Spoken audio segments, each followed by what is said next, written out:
ആണവായുധ പ്രവർത്തനങ്ങൾ പുനരാരംഭിച്ചാൽ ഇറാനിൽ ബോംബിടുമെന്ന American president Donald Trump. ഇസ്രായേലുമായുള്ള 12 ദിവസത്തെ യുദ്ധത്തിൽ വിജയിച്ചു എന്ന ഇറാൻ പരമോന്നത നേതാവ് ആയത്തുള്ള അലി ഖമേനിയുടെ അവകാശവാദത്തിന് പിന്നാലെയാണ് ട്രംപിന്റെ ഭീഷണി. ഖമേനിയെ മോശവും അപമാനകരവുമായ മരണത്തിൽ നിന്നും താൻ രക്ഷിച്ചെന്ന് ട്രംപ് ട്രൂത്ത് പോസ്റ്റിലും കുറിച്ചു.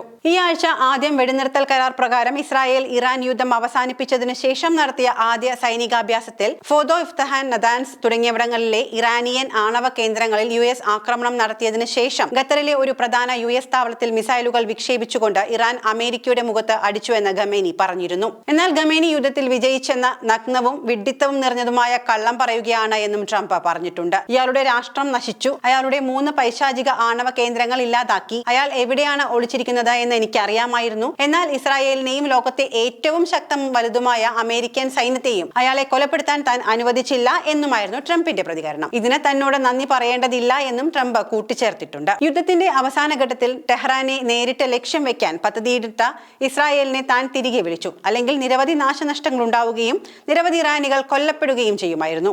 യുദ്ധത്തിലെ ഏറ്റവും വലിയ ആക്രമണമായി ഇത് മാറുകയാണ്, ട്രംപ് പറഞ്ഞു. ഖമേനിയുടെ കഴിഞ്ഞ ദിവസത്തെ പ്രസ്താവനയെ ദേഷ്യത്തിന്റെയും വെറുപ്പിന്റെയും വിവരണമെന്ന് ട്രംപ് വിശേഷിപ്പിച്ചു. ഇറാന്റെ പൂർണ്ണവും വേഗത്തിലുള്ളതുമായ സമ്പൂർണ്ണ പുനരുദ്ധാരണത്തിന് അവസരം ഒരുക്കുമായിരുന്ന ഉപരോധങ്ങൾ പിൻവലിക്കാനുള്ള തന്റെ നീക്കത്തെ ഇത് പിന്നോട്ടടിപ്പിക്കുന്നുവെന്നും ട്രംപ് കൂട്ടിച്ചേർത്തു. ഇറാൻ ലോകക്രമത്തിലേക്ക് തിരിച്ചു വരണം, അല്ലെങ്കിൽ അവരെ അത് മോശമായി ബാധിക്കും. അവർ എപ്പോഴും ദേഷ്യമുള്ളവരും അസഹിഷ്ണുതയുള്ളവരും അസന്തുഷ്ടരുമാണ്. അത് അവർക്ക് തന്നെ ചുട്ടുപൊള്ളുന്ന, പൊട്ടിത്തെറിച്ച, ഭാവിയില്ലാത്ത, നശിച്ച സൈന്യമുള്ള, ഭയാനകമായ സമ്പദ് വ്യവസ്ഥയുള്ള, ചുറ്റിലും മരണം മാത്രമുള്ള രാജ്യത്തെയാണ് സമ്മാനിച്ചത്. അവർക്ക് പ്രതീക്ഷയില്ല. ഇറാന്റെ നേതൃത്വം ഈ യാഥാർത്ഥ്യം തിരിച്ചറിയണമെന്നും ട്രംപ് പറഞ്ഞു വെച്ചിട്ടുണ്ട്. ഇസ്രായേൽ ഭരണകൂടത്തിനെതിരെ ഇറാൻ വിജയം നേടിയെന്ന് ആയത്തുള്ള അലി ഖമേനി പറഞ്ഞിരുന്നു. അമേരിക്കയുടെ മുഖത്തേറ്റ കനത്ത പ്രഹരമാണ് ഇതെന്നും യുദ്ധത്തിൽ ഇടപെട്ടതുകൊണ്ട് അമേരിക്കയ്ക്ക് പ്രത്യേകിച്ച് നേട്ടമുണ്ടാക്കാൻ സാധിച്ചില്ല എന്നും ഖമേനി പറഞ്ഞിരുന്നു. ഇറാനെതിരെ ഇനിയും ആക്രമണം ഉണ്ടായാൽ അമേരിക്കയ്ക്ക് കനത്ത പ്രത്യാഘാതം നേരിടേണ്ടി വരുമെന്നും ഖമേനി പ്രസ്താവിച്ചിരുന്നു. വൈറ്റ് ഹൌസ് വാർത്താ സമ്മേളനത്തിൽ ഖമേനി നടത്തിയ രൂക്ഷമായ പരാമർശങ്ങളുടെ പശ്ചാത്തലത്തിലാണ് ട്രംപ് ഖമേനിക്കെതിരെ രൂക്ഷ വിമർശനം ഉന്നയിച്ചിരിക്കുന്നത്.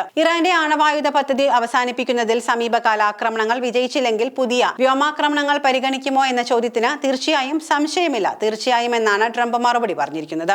ഇറാന്റെ ആണവ കേന്ദ്രങ്ങൾ പരിശോധിക്കാൻ അന്താരാഷ്ട്ര ആണവോർജ ഏജൻസിയിൽ നിന്ന് ഉള്ള പരിശോധകർക്ക് അവസരം നൽകണമെന്നും അദ്ദേഹം ആവശ്യപ്പെട്ടിട്ടുണ്ട്. എന്നാൽ IAEA-യുമായുള്ള സഹകരണം താൽക്കാലികമായി നിർത്തിവെക്കുന്നതിനുള്ള ഒരു ബിൽ ഇറാൻ അംഗീകരിച്ചു. ഇത് ആക്രമണങ്ങൾക്കുള്ള നേരിട്ടുള്ള പ്രത്യാക്രമണമായി വ്യാപകമായി കണക്കാക്കപ്പെടുന്നുണ്ട്. ഇറാനിയൻ ആണവ കേന്ദ്രങ്ങൾ സന്ദർശിക്കാനുള്ള ഏജൻസിയുടെ ഏതൊരു അഭ്യർത്ഥനയും ടെഹ്റാൻ നിരസിച്ചേക്കുമെന്ന് ഇറാൻ വിദേശകാര്യമന്ത്രി അബ്ബാസ് അരഗ്ചി വെള്ളിയാഴ്ച സൂചിപ്പിച്ചിട്ടുണ്ട്.